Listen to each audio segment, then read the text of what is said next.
the secret to getting buffed is in this protein shake. What I want to set out to prove to you today is that this protein supplement industry is a scam. I've spent hundreds of dollars on protein supplements and shakes, only to learn last semester in my Nutrition 1 class that I get more than enough protein in foods that I eat every day. So like I said, we spend millions of dollars on protein supplements, even though our recommended daily allowance can be satisfied with a healthy diet. So first let's look at the problem. And the problem is the protein supplement industry itself. And they make huge profits selling you false claims. In the July 2010 Consumer Reports article titled "Alert Protein Drinks," the article informed us that the sports nutrition supplement industry is a $2.7 billion industry, and the protein supplement part of that, between the years 2008 and 2009, increased by 28%. Another problem with the protein supplement industry are the ads, and those ads are filled with lies. In that same Consumer Reports article, it told us that the biggest lie is that these companies claim that the promises are scientifically proven. And the lies that they tell us is that we're going to shed pounds, we're going to get a quick energy jolt, we're going to fight aging, and the biggest myth is that it's going to help us build muscle mass. Christine Knudsen, in her article titled "Protein Pitfalls," it was published in July 1996, in the journal American Fitness, told us that the New York City Department of Health said that the protein supplement industry is an economic hoax with unhealthy consequences. So now that I've talked about the problem, let's look at the solution. That solution is really easy. We don't need protein supplements because research shows us that it's unnecessary.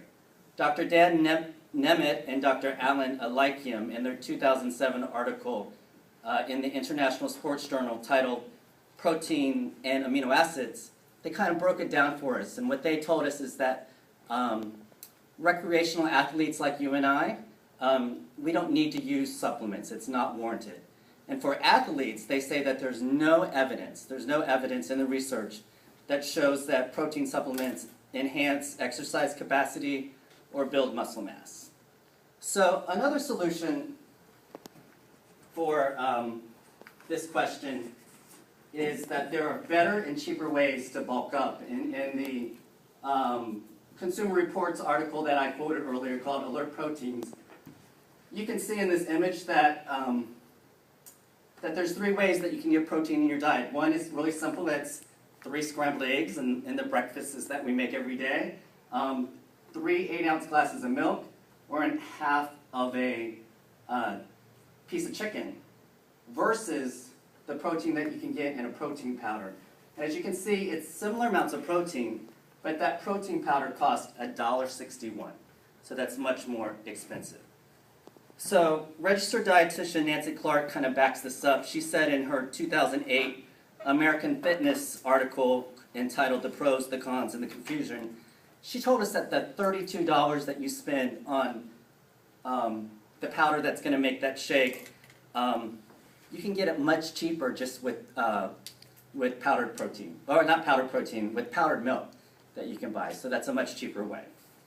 So before concluding, let's look at the positive and negative consequences of protein in your diet. The negative consequences is Christine Knudsen in her American Fitness article tells us that lots of times we overcompensate, and if we want to get bigger, we're going to eat too much protein, and where American goes for proteins is with red meat, and red meat is filled with saturated fat, and that saturated fat is going to lead to heart disease.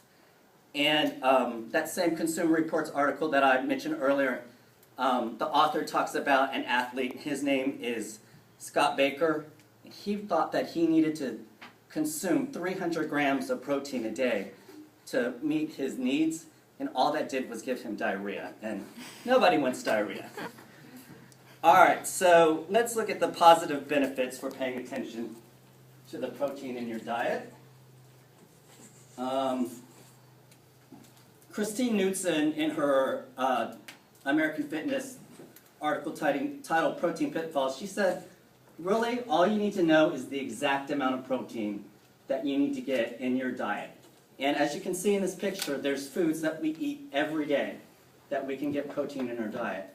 So what do we need to know? We need to know our RDA, our recommended daily allowance for protein. And the way that you get that is you take your weight, you multiply it by 0.42, and that's going to give you RDA. For this person, it's 130 pounds, multiply it by 0.42, and this person needs 55 grams of protein. So I've talked about the problem, and the problem is that we spend millions of dollars on protein supplements, even though our recommended daily allowance can be satisfied with a healthy diet. What's the solution? Don't buy protein powders. Get the protein in your meals. For more information about protein, may I suggest that you consult a personal trainer like me, like me. Consult a nutritionist or registered dietitian, or visit this amazing website called choosemyplate.gov. So I'm never going to spend a dime on protein supplements. I hope you don't either. Thank you.